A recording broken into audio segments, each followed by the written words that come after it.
I shouldn't have gone there alone. I knew it the moment the elevator door slid open and the soft gold lighting washed over me like judgment.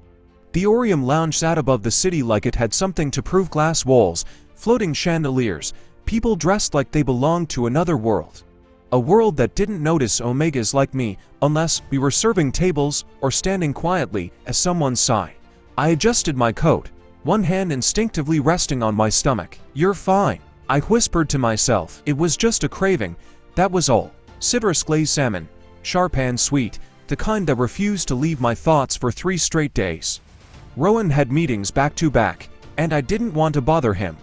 I was tired of being the fragile one, tired of needing permission to exist comfortably, so I came alone. The hostess looked me over quick, polite, practiced. Her eyes lingered just long enough on my belly to register surprise before she smiled. "Reservation? No," I said softly. "Just one." A pause, a flicker of hesitation. "We do have space at the bar." I nodded, pretending I didn't notice how couples without reservations were already being led to tables. The bar stool felt too tall, too exposed. Conversations hummed around me, low laughter, the clink of crystal, the kind of ease that came from money and certainty. I ordered water first, then the salmon. The bartender didn't comment, but his eyes did. Everyone's eyes did. I tried to breathe through it. I'd learned how to do that a long time ago. Breathe through discomfort, through hunger, through shame. Working 3 jobs had taught me endurance. Growing up in a house where love was conditional had taught me silence. Still, silence didn't protect you forever. I thought that was you. The voice slid into my spine like ice. I didn't have to turn around to know who it was. Maurice Crown always announced herself like she owned the room. Sharp heels, sharper smile. She smelled expensive sweet alpha-adjacent perfume meant to intimidate. When I faced her, she was already looking me up and down, her gaze settling on my stomach with something close to delight. "Well," she said, lips curving, "this is unexpected." I swallowed. Maurice. Her arm was looped through a tall man's. Lucien, if memory served, her fiancé. He looked bored already, eyes flicking between me and his glass like this was entertainment.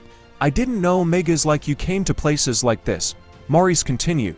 "Vos light, isn't it? Risky." "I'm just having dinner," I said. She laughed, not loudly, more softly, like we were sharing a joke. "Oh, Elio," she said. "You've always had such ambition." Her eyes dropped again. "And such imagination." The bartender stiffened. A couple nearby went quiet. I felt heat crawl up my neck, but I didn't move, didn't flinch. "I belong here as much as anyone," I said. Maurice tilted her head. "Do you?" Before I could react, her hand tipped her glass. Ice water spilled down my chest, soaking my coat, my shirt, dripping onto the floor like a spectacle. Gasps fluttered around us. Then silence, thick, suffocating. "Oh no," Maurice said, placing a manicured hand over her mouth. "I'm so clumsy." Lucien chuckled. "Careful, darling.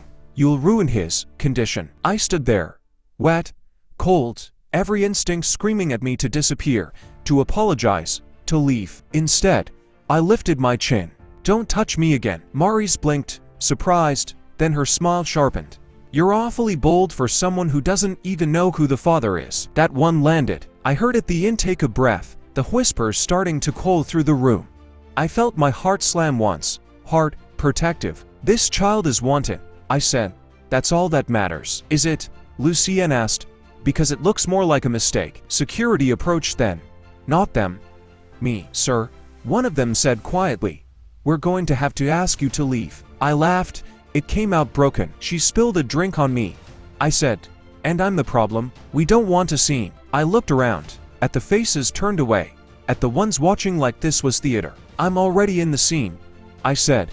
"I didn't create it." Maurice stepped back, satisfied. "Go home, Elio," she said gently, "before you embarrass yourself more." Something inside me steadied. "I have every right to be here," I said. "My body exists here. That's enough." The guard reached for my arm. Then the room changed. Not gradually, instantly. The air shifted, thickened, charged. A presence entered like gravity had recalibrated itself. Conversations died. Glasses paused midair.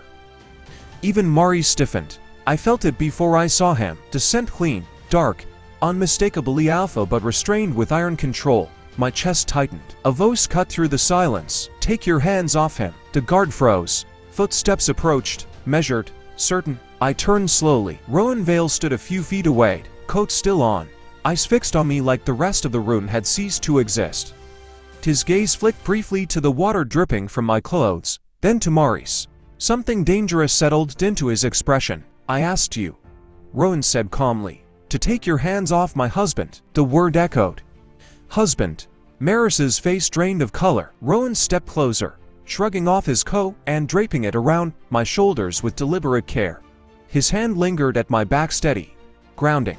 You don't get to humiliate what's mine, he said softly. Eyes never leaving Maurice, not ever. No one spoke. Rowan turned slightly, guiding me toward the exit. We're leaving, he said. Now.